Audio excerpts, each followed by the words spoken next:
असांखे दीन जे मुखालिफ़नि खां बुग़्ज़ आहे, असांखे इस्लाम जे मुखालिफ़नि खां बुग़्ज़ आहे, असांखे क़ुर जे मुखालिफ़नि खां बुग़्ज़ आहे। जेको रसूल जो मुखालिफ़ आहे असां उन सां नफ़रत कयूं था, जेको इस्लाम जो मुखालिफ़ आहे असां उन सां नफ़रत कयूं था, जेको अल्लाह जो मुखालिफ़ आहे असां उन सां नफ़रत कयूं था। छो जो हीउ बि अल्लाह जे रसूल जो फ़रमान आहे, मन अहब्ब लिल्लाह व अबग़ज़ लिल्लाह। मुहब्बत बि अल्लाह जे करे त नफ़रत बि अल्लाह जे करे। सिर्फ़ मिठियूं ॻाल्हियूं ॿुधी ॿुधी असां मुस्लमान मिठा थी विया आहियूं। मिठियूं ॻाल्हियूं हुज़ूर जूं ॿुधी ॿुधी ॿुधी मुस्लमान सॼो मिठो थी वियो आहे।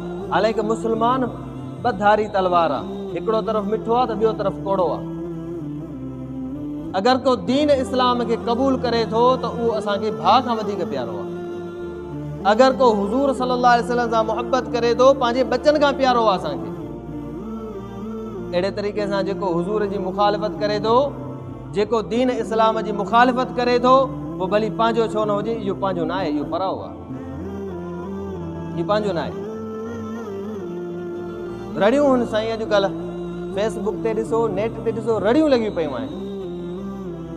तूफ़ान बदतमीज़ी आहे हुज़ूर जे ख़िलाफ़, अल्लाह जे ख़िलाफ़, क़ुर जे ख़िलाफ़। पोइ अञा अल्लाह जा अज़ाब न अचनि अहिड़ियुनि क़ौमुनि ते, पोइ हिननि खे बि असां क़ौम चऊं? हीअ बि का क़ौम आहे जेके पाण खे शूर वारा सम्झनि था? असां में शऊर आहे। इन्हनि बेग़ैरतनि जो शऊर सिर्फ़ु एतिरो आहे त अल्लाह खे ॻाल्हा। तव्हांजो शऊर सिर्फ़ु एतिरो आहे त तव्हां रसूल जी मुखालिफ़त कयो।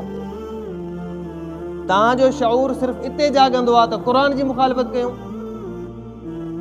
तव्हां उते छो न जाॻंदा आहियो जॾहिं जेको आहे सो कंहिं मुस्लमान जे ख़िलाफ़ काफ़िर उन ते हमिलो कंदा आहिनि?